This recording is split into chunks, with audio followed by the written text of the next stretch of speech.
30 feet away, a shape breaks through the fog. Not a shadow, not a trick of the mist. A gun barrel, then a turret, then the full outline of a German Panther tank, climbing a ridge the Americans call Hill 246. First Lieutenant Edwin Leiper cannot see his own platoon behind him. 4 tank destroyers, 17 tons each, wrapped in armor half an inch thick. A kitchen knife is thicker than what stands between his men and a German shell. No roof over their heads. Just open sky, dripping rain, and a gun that cannot punch through a Panther from the front at any range that matters. The Germans have a name for this machine. They call it a toy, a death trap on tracks, sent to hold a ridge against tanks that outweigh it by nearly 3 to 1. In the last vehicle of the line sits Sergeant Henry Hartman, a man about to do something no gunnery manual, no training course, and no German commander believed was possible. In the next 5 minutes, on a fog-bound hillside in eastern France, he will face 6 enemy tanks alone. And when the smoke clears, the machine everyone mocked will have written one of the most extraordinary chapters in the history of American armor. This is what happened on that ridge. Before we begin, I hope you're having a good day. How old are you, and where are you watching from? The war had not been kind to the men of the 704th Tank Destroyer Battalion, but it had been fast. By the first week of September 1944, General George Patton's Third Army had covered more ground in 5 weeks than any army in the European theater had managed in 5 months. 400 miles from the hedgerows of Normandy to the banks of the Moselle River, in the rolling farmland of Lorraine, in eastern France. The tanks of the 4th Armored Division had outrun their own fuel trucks, outrun their own artillery, and very nearly outrun the war itself. Then the gas ran out. Not slowly, not by degrees. 1 week the division was receiving 400,000 gallons a day. The next it was receiving 31,000, barely enough to move a single combat command, let alone an entire armored division chasing a retreating enemy toward the German border. Every gallon that should have reached Patton's tanks was being burned 300 miles to the north, where Field Marshal Montgomery's forces were fighting for a string of bridges in Holland. Patton's army, the fastest force in Europe, simply stopped. For men who had spent 5 weeks doing nothing but move forward, the stillness felt wrong. Tank crews who had grown used to sleeping 2 hours a night and waking to another 20 miles of open road now sat parked in the same wheat field for days at a stretch, listening to engines they were not allowed to run except to keep the batteries alive. Scouting patrols went out and came back with nothing but rain on their coats. Mechanics used the pause to catch up on maintenance that combat had never allowed, tightening track links, swapping worn road wheels, patching bullet scars in sheet metal. Officers studied maps of ground they had not yet been ordered to cross. Nobody believed the silence would last. An army that fast, sitting still that close to the enemy, was not a rest. It was a held breath. It stopped in a scatter of stone villages and open wheat fields around a town called Aracourt. Colonel Bruce Clark, commanding Combat Command A of the 4th Armored Division, set up a defensive perimeter and waited for the fuel trucks to catch up. He had Sherman tanks, he had a battalion of Stuart light tanks for scouting, and attached to his command, he had 36 vehicles that most of the division did not entirely trust, the M18 Hellcats of the 704th Tank Destroyer Battalion. To understand what happened on the morning of September the 19th, you first have to understand what a Hellcat actually was and what it was not. It was fast. Faster than anything else on tracks in the entire war. 55 miles an hour on a paved road, 26 across open country, numbers that no Sherman, no Panther, and no Tiger could approach. Its transmission was automatic, one of the first ever fitted to a combat vehicle, which meant a driver could throw it into reverse at full throttle without touching a clutch pedal. That single mechanical detail would matter more than anyone in Detroit could have guessed when they designed it. What it was not was safe. The hull carried 13 millimeters of armor, about half an inch, barely thicker than the sheet metal on a family sedan. A heavy machine gun, fired close enough, could punch straight through it. The turret had no roof at all. 5 men rode inside an open steel bowl, exposed to rain, to shrapnel, to anything that fell from above. The gun was a 76 millimeter, respectable against most German armor, but almost useless against the frontal plate of a Panther at any range that mattered. The crews knew all of this. They had heard what the infantry called it after watching Hellcats burn. They had heard Sherman crews refuse to trade vehicles with them, but the name that stuck, the one the crews used themselves, was simpler and darker than any insult from outside the battalion. They called it the Purple Heart Box. First Lieutenant Edwin Leiper commanded 1 platoon of these machines, 4 Hellcats and 16 men, all part of Company C. He was young for the responsibility he carried, as most of them were by then, promoted into the job because the men who had held it before him were dead or wounded, and someone had to take the radio. His crews trusted him in the particular wordless way that combat produces trust, not because of anything he had said, but because of choices he had already made under fire and lived to explain afterward. On the morning of September the 19th, a fog rolled in from the east before dawn, thick enough to reduce visibility to 30 yards in some low ground, less in the hollows. It moved across the wheat fields and the low stone walls of Lorraine like something with weight, swallowing the tree lines whole, turning every hedge and farmhouse into a rumor. Leiper could hear the 3 vehicles behind him, engines idling in low gear, tracks occasionally shifting on wet ground. He could not see them. He knew Sergeant Stacy's Hellcat was somewhere to his left because the man had called it in over the radio, not because he could pick out its shape in the white wall pressing against his eyes. Every man in the platoon was listening more than looking that morning, because looking gave you almost nothing. What none of the Americans around Aracourt yet knew was that a new German formation had arrived on the other side of that fog, and it had arrived in a hurry. 15 days earlier, on September the 4th, the German High Command had activated the 113th Panzer Brigade, under Colonel Erich von Seckendorf. On paper, the brigade looked formidable. 42 brand-new Panther tanks, fresh from the factory, some still carrying transport grease on their hulls. 2 battalions of Panzer Grenadiers, enough vehicles to fill a road column more than a mile long. Each Panther carried 80 millimeters of sloped frontal armor and a long-barreled 75 millimeter gun, so accurate that German crews called it a sniper rifle on tracks. Against a Hellcat's front, at any range beyond a few hundred yards, that gun did not miss. But a brigade is not just its machines. It is the men inside them, and here the paper strength of the 113th concealed a fatal weakness. Most of its tank crews had never fought together before. Many had never fought at all. They had been pulled from replacement depots across Germany, given an abbreviated few weeks of training, loaded onto trains, and shipped west to close a gap in the line.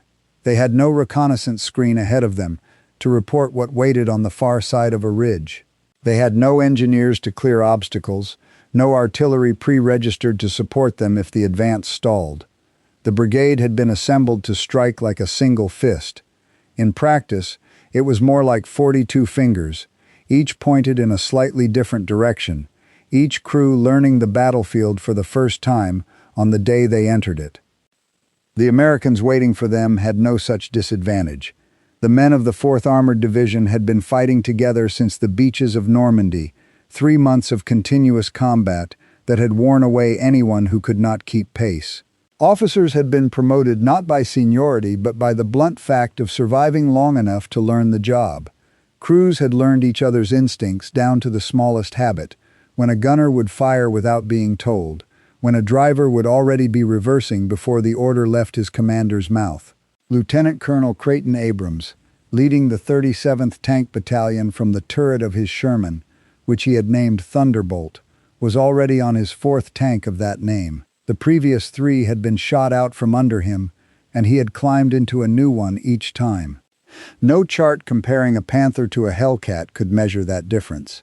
A chart could show that a Panther outweighed a Hellcat by 28 tons, that its armor was 6 times thicker, that its gun could kill at twice the distance. They could not show the gap between a crew that had bled together for 90 days and a crew that had met each other on a train platform 2 weeks earlier. That gap was about to be tested on a low rise of ground the Americans called Hill 246, just south of the village of Rechicourt-la-Petite. By mid-morning on the 18th, German scouts had confirmed what Colonel Clark's own patrols were only beginning to suspect. Armor was massing to the east, more than 260 vehicles across 2 fresh Panzer brigades and a battered but experienced Panzer division, all under the command of General Hasso von Manteuffel. Clark had roughly 160 tanks and destroyers to meet them, spread thin across a defensive line that had been built to hold ground while the fuel trucks caught up, not to absorb a full counteroffensive. The order came down to Captain William Dwight, liaison officer for the 37th Tank Battalion. A road ran from Rechicourt-la-Petite toward the American positions, and whatever German armor was gathering in the fog would almost certainly use it. Someone needed to block that road before the column reached open ground. Dwight looked for the nearest available unit that could move fast enough to get there before the fog lifted. He found Lieutenant Leiper's platoon. 4 Hellcats, 16 men, half an inch of steel between them and whatever was coming. They reached the crest of Hill 246 at 7:45 in the morning. Leiper ordered the turrets swung toward the tree line at the base of the slope, engines idling, gunners watching a wall of white that revealed nothing. The rain that had fallen across Lorraine for 3 days kept coming, tapping on the open turret roofs, pooling in the bottom of the fighting compartments, dripping onto maps and radios and the brass shell casings rolling underfoot. For 3 minutes, nothing happened. The only sounds were rain, idling engines, and the low static hiss of the radio net. Then, at 7:48, a shape began to form in the fog at the base of the slope. A gun barrel first, long and narrow, catching what little light there was. Then a turret. Then the full silhouette of a tank climbing toward them from 30 feet away, close enough that no periscope or field glass was needed to know exactly what it was. A Panther. Leiper's gunner did not wait for an order. He fired. The round left the barrel and the Panther stopped. Not slowly, not with the drama of a film, but the way a machine stops when something inside it breaks. The engine note changed. The tank rolled another few feet on momentum alone and sat still, smoke beginning to thread up through the fog from somewhere behind the turret. For 1 second, nobody in Leiper's platoon breathed. The sound reached them a half-beat after the sight of it, a flat crack swallowed almost instantly by the wet air, followed by the softer, uglier noise of metal failing inside a sealed hull. Somewhere under that smoke, 5 German boys who had been alive and breathing 30 seconds earlier were no longer any of Leiper's concern, and no one in his platoon had time to think about that yet. There would be time for it later, in quiet moments, months and years from now, when the war was over and the silence let memories like this one surface uninvited. Then a second shape came out of the white behind the first, another long gun barrel, another low hull climbing the same track through the mud. Leiper's gunner had already reloaded. He did not ask permission. He traversed, found the shape, and fired again. The second Panther jolted as the round struck home, smoke pouring from its engine deck within seconds, the crew inside already fighting to get the hatches open. 2 tanks down in under a minute, and the fog had not even begun to thin. To the left, Sergeant Stacy's Hellcat was already firing, his gunner tracking a third Panther that had swung its turret toward the ridge the moment the first shots cracked out. The German gunner was fast, faster than anyone in Stacy's crew expected from men who, as far as the Americans knew, might have been in this war for all of 2 weeks. The round came back across the 30 yards separating the 2 vehicles almost before Stacy's own shot left the barrel. It struck the Hellcat's hull. Inside, the world became noise and light and the particular smell of scorched metal that every tank crew learns to recognize the first time they survive it. 2 of Stacy's crew went down, wounded by fragments peeling off the inside of the hull where the round had struck, the kind of secondary spall that a solid shot could throw off armor plate even without fully penetrating it. Blood mixed with the rainwater already pooling on the floor of the fighting compartment. The gun itself was knocked out of alignment, the barrel canted a few degrees off true, useless for anything but the roughest kind of fire. Smoke curled up from somewhere near the engine deck, thin but growing, the kind of smoke that told an experienced crew they had seconds, not minutes, to decide what came next. Stacy did not have time to assess how badly his men were hurt. He had time for one decision: back, now. His driver did not need to be told twice. The Hellcat's automatic transmission dropped into reverse without a clutch pedal to slow the process, and 17 tons of American steel came off the ridge at a speed that would have snapped a lesser vehicle's drivetrain. Stacy's Hellcat crossed the open ground behind Hill 246, trailing smoke of its own. But it was moving, and moving meant surviving. It would not fire another shot that day. It would make it back to the aid station at Aracourt, and every man aboard would live to describe what 30 yards looked like when a Panther's gun found its mark. That left 3 Hellcats on the ridge, and the fog was no longer empty. A 4th Panther appeared where the first 2 had died, its commander apparently unaware that the ground ahead of him was already littered with burning steel. Leiper's remaining gunners did not wait to find out if he would notice. A round from the 2nd Hellcat in line caught the new arrival before it cleared the tree line, and it did not move again. 2 more Panthers, further down the slope, seemed finally to understand what they were driving into. Their drivers threw the massive machines into reverse, trying to back into the cover of the trees they had just emerged from. It was the wrong decision, though neither crew could have known it in the time they had to make it. A Panther reversing exposes its flank as it turns, and the side armor of a Panther, 40 to 60 millimeters depending on where the plate sat, was a different problem entirely from the 80 millimeters sloped across its front.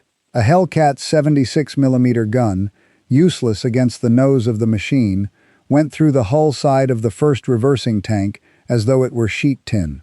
The second, turning a half-second later, took a round through the turret ring and stopped dead, smoke curling from every hatch. 5 German tanks, destroyed in front of Hill 246, in a span of time that would later be measured, almost unbelievably, at under 5 minutes. 1 Hellcat damaged and withdrawn.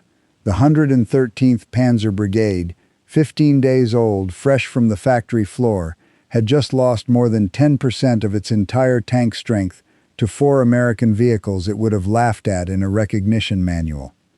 For the 3 Hellcat crews still on the ridge, there was no time to process what they had just done. There was only the next task: reload, scan, listen.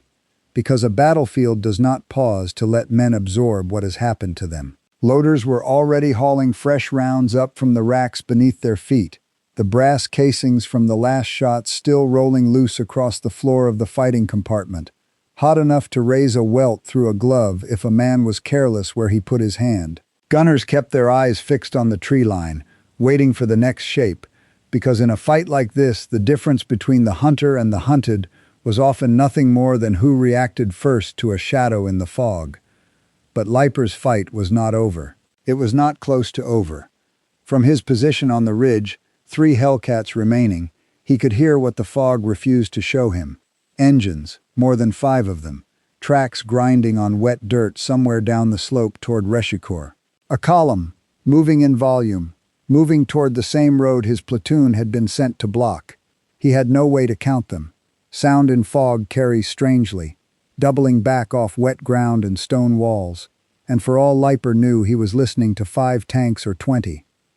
Every instinct built into a man who understood what 13 millimeters of armor could and could not stop said one thing: pull back, report the contact. Let artillery and air handle what infantry and light armor could not. Leiper did not pull back. He gave the order to reposition instead, shifting his 3 remaining Hellcats a short distance to a neighboring rise where the ground dipped just enough to mask the lower hulls of the vehicles, leaving only the turrets and gun barrels exposed above the crest.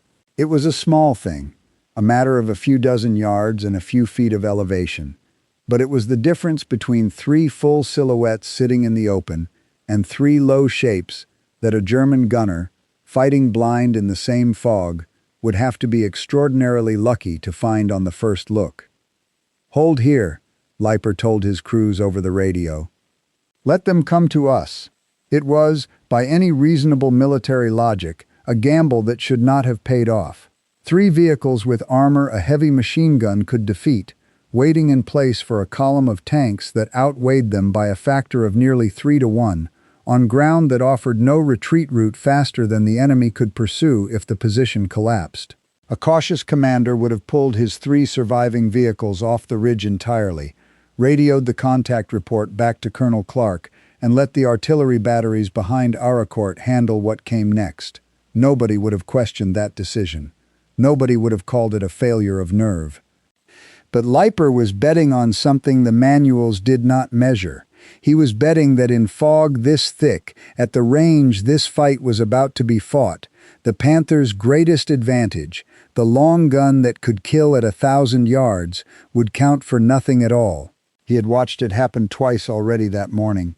He was gambling that it would happen a third time, and that his crews, tired, soaked through, and down 1 vehicle, still had the nerve to make it happen. He was right. The column came into view the way everything had come into view that morning, as a suggestion before it was a shape. Gun barrels first, drifting out of the white in a rough single file, following the road because the road was the only thing a driver could trust to lead him somewhere in this weather. In clear conditions, that column would have spotted 3 Hellcats on a ridge from 1,000 yards out and ended the engagement before it began, picking off the American vehicles one at a time with a gun that outranged anything Leiper's platoon carried. But there was no clear condition on Hill 246 that morning. There was 100 yards of visibility at best, and at 100 yards everything about this kind of fight changes. At 100 yards, a Panther cannot use the advantage it was built for. Its crew cannot spot a target at range, calculate a firing solution, and put a round downrange before a faster, more agile vehicle reacts. At 100 yards, an 80-ton advantage in armor and a 2,000-yard advantage in gun range both become irrelevant, because the fight has been compressed down to something closer to a knife fight in a darkened room, and in a knife fight, what matters is not how much steel you are wearing. It is how fast you move and how quickly you find the opening. Leiper's 3 Hellcats opened fire from the flank. The column, strung out along the road in file, had never been arranged to defend against an attack from the side. The first rounds caught 2 Panthers broadside, punching through the 45 millimeters of turret side armor and the 40 millimeters of hull side that no frontal engagement would ever have exposed. Both tanks lurched to a stop, one immediately, one rolling a few more yards before its engine died. Down the column, commanders who could hear gunfire but could not see its source began shouting contradictory orders into intercoms, some ordering a halt, some ordering a charge toward the sound, some simply losing the thread of command entirely as the fog swallowed every visual reference they had. A Panther near the middle of the column managed to traverse its turret toward the ridge and fired blind into the white.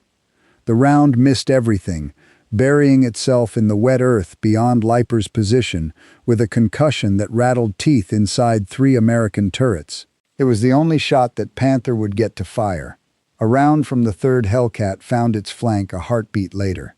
The Germans began to hit back with more precision as the fight went on, the fog thinning in patches just enough for a lucky gunner to catch a glimpse of muzzle flash on the ridge and lay a round toward it. A shell struck the 2nd Hellcat in Leiper's line, and this time there was no reversing away from it. The vehicle died where it sat, and its crew went over the sides into the mud, some wounded, all of them running now on foot toward the American lines behind them, abandoning $60,000 of government machinery because staying with it meant staying inside a target.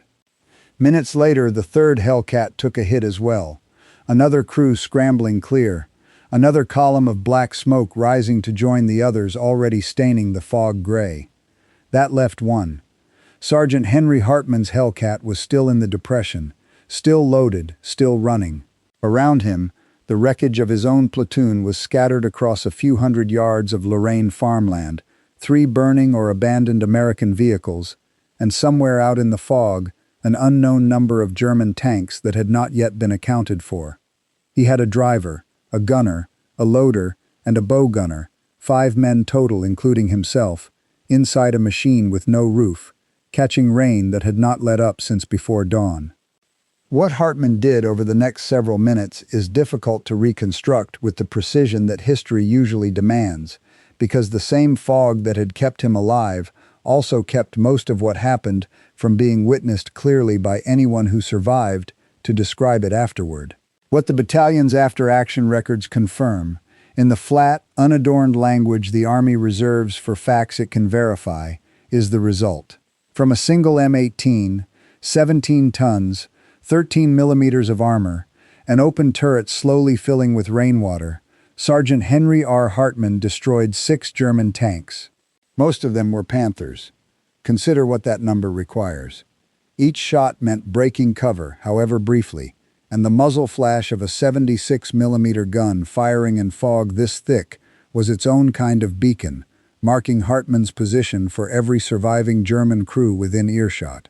Each shot meant that the moment after the round left the barrel, his position was known, and staying in that position for more than a few seconds was an invitation for 6 German gunners to find the range. So after every shot, the pattern repeated. Fire. Reverse hard, the automatic transmission doing in an instant what would have cost a Sherman crew several seconds of clutch work.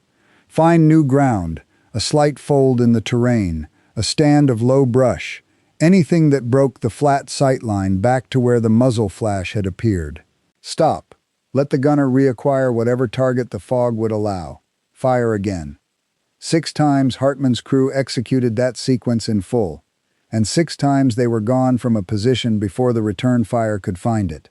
The transmission that Detroit engineers had installed to save a few seconds of driver training became, on this ridge, the only thing standing between 5 men and a fate similar to the crews of the 3 Hellcats already burning behind them. The first of the 6 came almost immediately after the other 2 Hellcats fell silent, a Panther nosing forward out of the smoke, as though its commander believed the ridge had finally gone quiet. Hartman's gunner did not give him the chance to find out otherwise.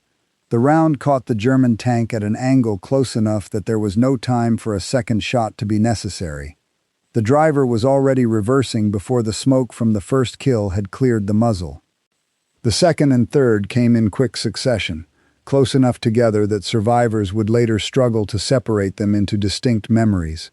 Both Panthers had been creeping along the same low ground Hartman's own vehicle was using for cover, an unlucky convergence in a fog where nobody could see more than a few car lengths ahead. Hartman's gunner caught the nearer one first, then swung the turret barely 15 degrees to catch the second, before its crew fully understood what had happened to the first. 2 kills, perhaps 20 seconds apart, and the Hellcat was already lurching backward into a fold of ground before the second round had finished its work. The fourth was the closest call of the morning.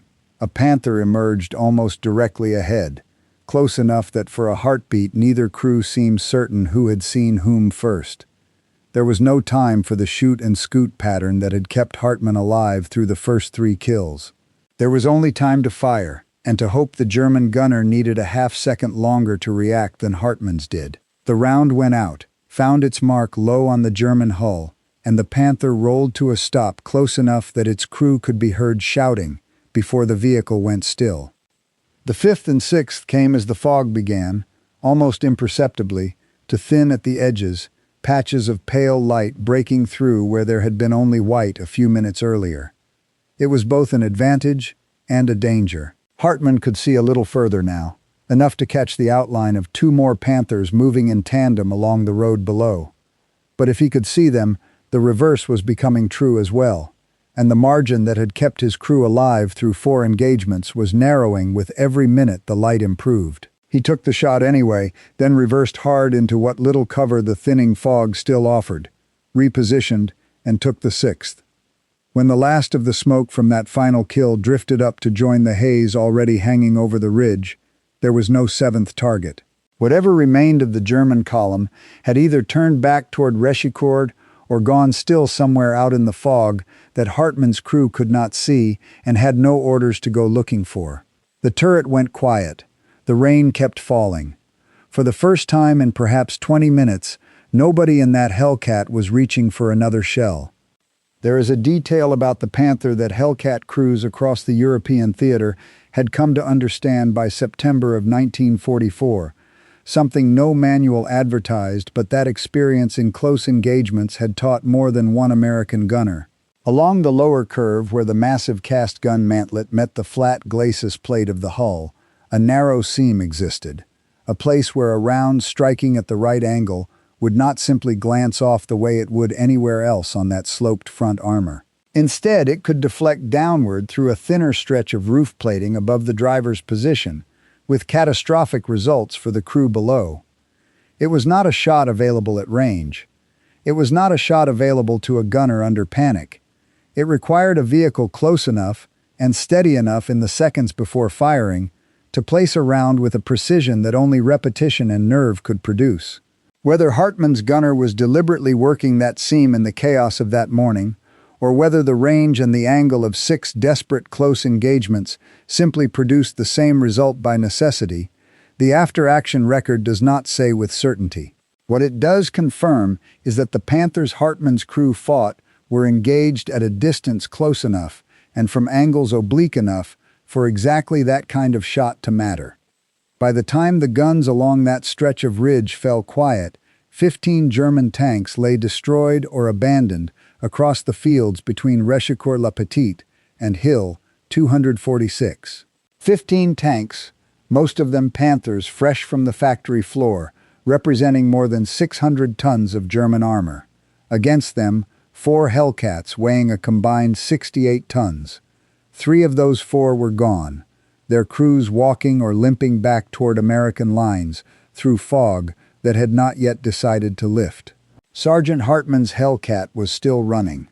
He had not moved his position by more than 100 yards in either direction during the entire engagement.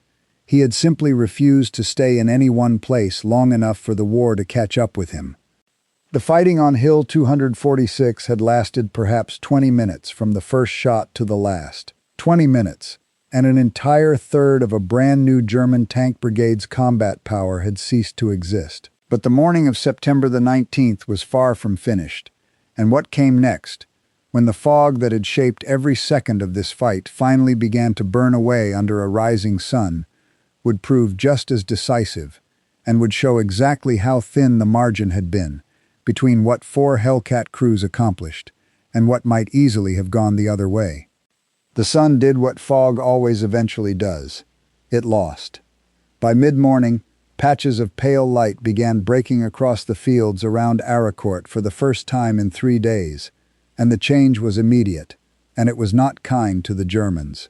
2 things happened almost at once, and neither of them had anything to do with tanks. The first was artillery. The 4th Armored Division's field batteries had spent the entire morning listening to engines they could not see, plotting rough positions from sound alone, waiting for the one thing they needed to turn a guess into a fire mission: visibility. When the fog finally opened to a few hundred yards, forward observers found exactly what they had been listening to for hours: German armor caught in open ground with nowhere to hide from a barrage. Within minutes, 105mm shells were falling across the fields between Rechicourt-la-Petite and Bézange-la-Petite. Panther crews trained to fight tank against tank had no answer for a threat that arrived from directly overhead. The second was air power. The same fog that had grounded every Allied aircraft since dawn broke apart just long enough for the P-47 Thunderbolts of the 19th Tactical Air Command to get off the ground. They came in low along the ridge lines, rockets slung beneath their wings, and found the kind of target every fighter pilot trains for and rarely gets: a column of enemy armor strung out on an open road with no air cover and nothing to shoot back with. 80mm of frontal armor, so decisive against a Hellcat's gun an hour earlier, meant nothing at all against a rocket striking down through the thin plating of an engine deck. For the German crews who had survived the fighting in the fog, the sudden clearing of the weather must have felt like the worst possible trade. The mist that had blinded their own gunners had also hidden them from exactly this. Men who had spent the morning fighting an enemy they could barely see now found themselves fully exposed under an open sky, with nowhere left to hide the very machines that had seemed unstoppable on paper 2 weeks earlier. Whatever confidence the 113th Panzer Brigade had carried into Lorraine was gone by noon, replaced by the particular kind of fear that comes from watching your own advantage turn into your executioner. And then Lieutenant Colonel Creighton Abrams moved. He had spent the morning holding the 37th Tank Battalion in position south of Bazoches-la-Petite, listening to the same gunfire everyone else had been listening to, waiting for visibility before he committed. When the fog thinned enough to show him German tanks pulling back from the direction of Hill 246, some trailing smoke, many with their rear decks turned toward his position, he did not wait for orders from above. He gave his own. A combined force from 2 of his companies swung south, caught the retreating German column in the flank, and destroyed 9 more Panthers in a running fight that cost 3 American tanks in return. Elsewhere along the line, a company commander named Lamison pushed 4 tanks nearly 2 miles to a ridge west of Bazoches-la-Petite and set an ambush, positioning his vehicles with barely minutes to spare before 8 Panthers drove directly into the kill zone. Minutes. That was the entire margin between an ambush that worked and a meeting engagement that might not have. It existed because American company commanders had both the authority and the trained instinct to act on their own judgment, rather than waiting for a radio call from battalion headquarters to tell them where to go. None of this happened by accident, and none of it happened because American equipment was superior. Every man involved, from Abrams in his 4th Thunderbolt to Lamison racing his tanks across open ground to a ridge he had only glimpsed on a map, was making a bet similar to the one Hartman had made 6 times that same morning. A bet that speed and position and the judgment earned from months of surviving combat together could substitute for the steel and range that the German machines carried in greater measure. Across the whole of that day, the bet kept paying off. This is the part of the battle that no comparison chart between a Panther and a Hellcat could ever capture. The Germans at Aricourt had better tanks, heavier armor, longer-range guns, and more of them by a wide margin. But the Americans had something the Germans could not match that morning, a structure of command in which a colonel, a captain, and a sergeant could each make an independent decision under fire and trust that everyone around them would adapt to it. Clark did not tell Abrams which road to take. Abrams did not tell Lamison which ridge to hold. Each man understood the larger goal well enough to find his own way toward it. The 113th Panzer Brigade had no equivalent system. Its crews, most of them in combat for the first time, fought with genuine courage that history should not diminish. But they attacked in scattered groups, without reconnaissance, without knowing what waited past the next hedgerow, and each thrust ran into an American force that was already dug in, already talking to its neighbors, already shifting to meet the threat before the threat fully arrived. By the close of September the 19th, the fighting around Hill 246 alone had cost the 113th Panzer Brigade 15 tanks for the loss of 3 Hellcats, and Abrams and Lamison's counterattacks had added several more German losses on top of that before nightfall. It was not a close exchange. It was not in the same category as close. And that first day was only the beginning. Over the full 10 days of fighting that followed, the 704th Tank Destroyer Battalion alone would be credited with roughly 39 German tanks destroyed, for the loss of 4 of its own Hellcats. The 5th Panzer Army threw the battered 11th Panzer Division and the remnants of both Panzer Brigades against Clark's position again and again, and each attack broke against the same pattern: a thrust forward, an American counter, artillery, aircraft, and a German withdrawal that left more burned-out hulls behind with every attempt.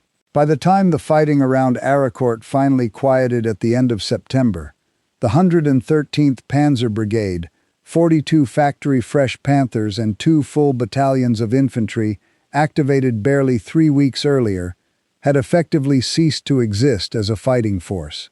Most of its tanks never saw Germany again. Many of the young men pulled from replacement depots and given 2 weeks to learn each other's names did not see it again either. The Germans had mocked the Hellcat because they measured it the way soldiers have always measured armored vehicles, by the thickness of steel and the caliber of a gun. By that measure, the M18 was exactly what they believed it to be, a machine with no business surviving a battlefield where panthers and tigers hunted. What that measure could not account for was a design built on the opposite premise, that a vehicle fast enough to avoid being hit did not need steel thick enough to survive being hit. Whether that premise justified the cost paid to prove it is a question military historians still argue over, and honest history has to admit the argument is not settled. The M18's thin armor and open turret cost lives in every theater it served, and no single morning at Aracourt erases that fact. But the record the Hellcat compiled across the rest of the war is difficult to dismiss. Historians researching Ordnance Department records after the war found that the M18 finished the conflict with a kill ratio against enemy armor that no other American armored vehicle matched, a figure built not from one dramatic engagement, but from 10 months of continuous combat fought by crews who had learned, the hard way, exactly what their machine could and could not survive. What happened to the men themselves took different paths. Lieutenant Colonel Creighton Abrams went on to lead the armored spearhead that broke through to Bastogne that December, relieving the surrounded 101st Airborne Division in an action Patton himself called one of the finest feats of arms of the war. Abrams went on losing Shermans out from under him across the campaign, always climbing into the next one, and lived to become a 4-star general and Army Chief of Staff decades later. When the United States designed the tank meant to replace the Sherman's post-war descendants, it carried his name, the M1 Abrams. Colonel Bruce Clark also rose to 4 stars, and in later years said the battle at Aracourt had confirmed something he already believed, that the caliber of a crew mattered more than the caliber of their machine. Lieutenant Edwin Leiper and Sergeant Henry Hartman continued serving with the 704th through the remainder of the Lorraine campaign and into the winter fighting that followed, though the full detail of what became of every man in that platoon after the war is not as completely documented in available records as the careers of the officers who went on to general stars, and any account claiming to know more than that would be guessing rather than reporting. What is not in question is what happened in those 20 minutes on Hill 246.